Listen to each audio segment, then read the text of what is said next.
Assalamu alaikum dear students, hope you all are doing well.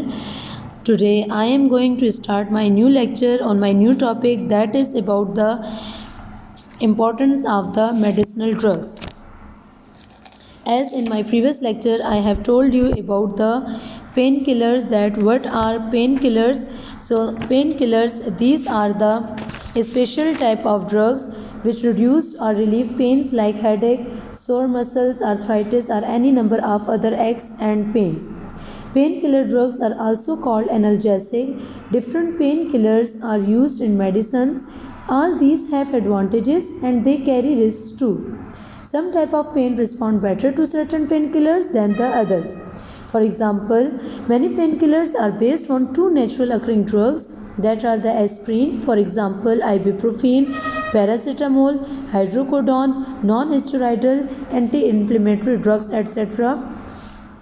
And some are opiates, substances used to treat pain or cause sleep. Now, today I will discuss about the antibiotics. What are antibiotics? Antibiotics are among the most frequently prescribed medication in modern medicine for treatment of bacterial infections. So antibiotics we can also use in different purposes. An antibiotic, it is a drug that kills the bacteria or stop its from increasing in number. Antibiotics are used to prevent or cure bacterial infections.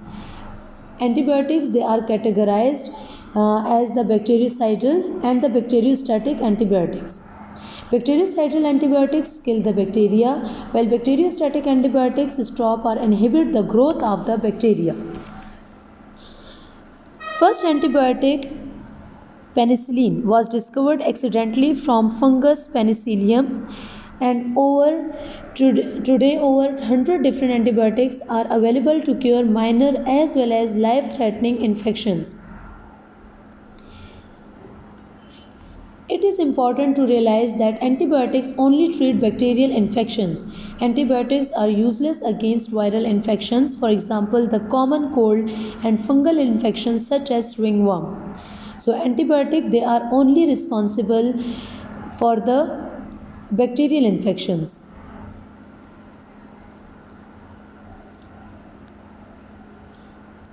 Next, we are having vaccine.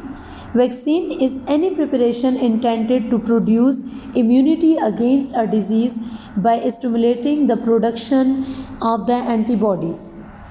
Common example of vaccines are polio, measles, tetanus, diphtheria, whooping cough, hepatitis B, pneumonia, meningitis, tuberculosis. So for all these diseases we are using vaccines.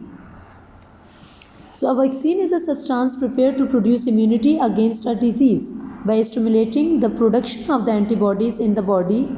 Vaccine include, for example, suspension of killed or weakened harmless germs or components or toxins of the germs. The most common method of administering vaccine is through injection, but some are given orally or may be in the form of the nasal sprays. If you are taking it through injections, so for example hepatitis B or the tetanus or the pneumonia or the whooping cough, so for this treatment we are using vaccine, we are taking vaccine by injections. And if we are taking example of the polio, so we are also taking it by orally, for example we are taking drops. Some vaccines provide lifetime immunity, but others have to be repeated to maintain continuous protection. When a vaccine inactivated or weakened germs or their components or toxins enters the blood, the white blood cells recognize it as real disease-causing germs, so they start producing antibodies against them. These antibodies remain in the blood. If disease-causing germs enter the blood, the already present antibodies attack and kill them. So we can also take vaccines by injections or by the orally. Now sedatives. What are sedatives? These are the drugs that slow down the brain functions. Sedatives block the brain chemicals that conduct communication between brain cells. In this way, sedatives induce sleep and reduce anxiety. Common sedatives are phenobarbital and the diazepam. Sedatives are used with special care because they can cause physiological dependence when and it also causes the psychological dependence when taken for longer period of time. If a dependent stops using sedatives, he may suffer restlessness and insomnia, which is the sleeplessness. So common sedatives are the phenobarbital and the diazepam. Contribution of Joseph Lister. Joseph Lister in 1827 to 1912 was a Scottish surgeon.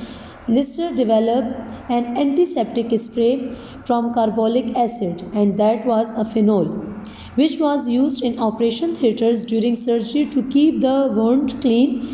He also developed a special dressing containing carbolic acid for keeping the wound clean. Lister's work revolutionized surgery. Although many new antiseptic and disinfectants have been discovered, aseptic surgery is still the basis of saving millions of lives. Antiseptic are the chemicals used on injured or cut skin. These substances do not allow bacteria to grow and thus reduce the chances of the infections. Chemical substances called disinfectants are used to clean objects like tables, floors, utensils, etc., which is using for different purposes, which are also using in operation theatres.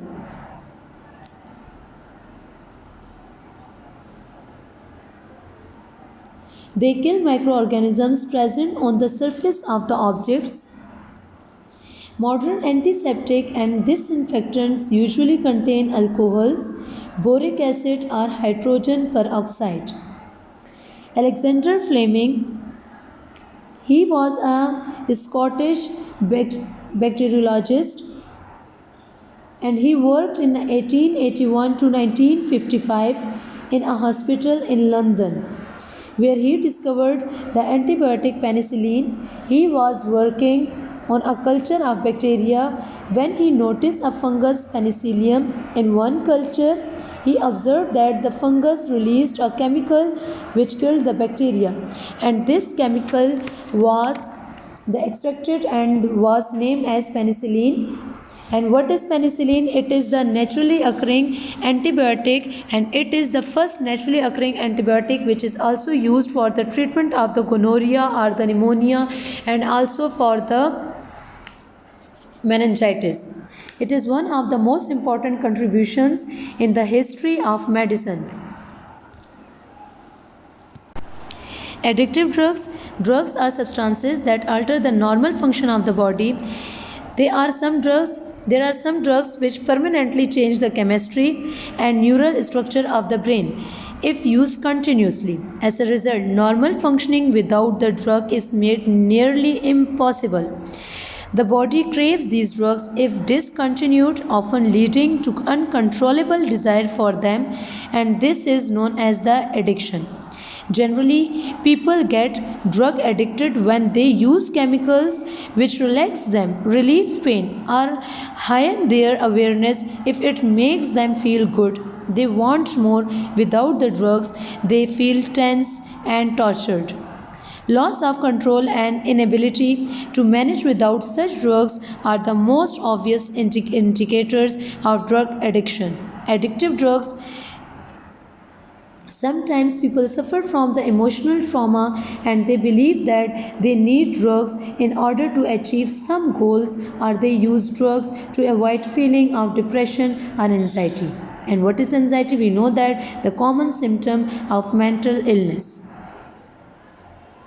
So, in addiction, if drugs discontinued, often leading to uncontrollable desires for them, and generally people get addicted when use chemicals which relax them, relieve pain, or heighten their awareness.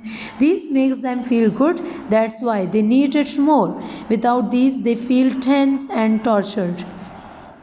Inshallah, in my next video I will continue the categories of the drugs. Thank you. Allah Hafiz. Hope you all are understand.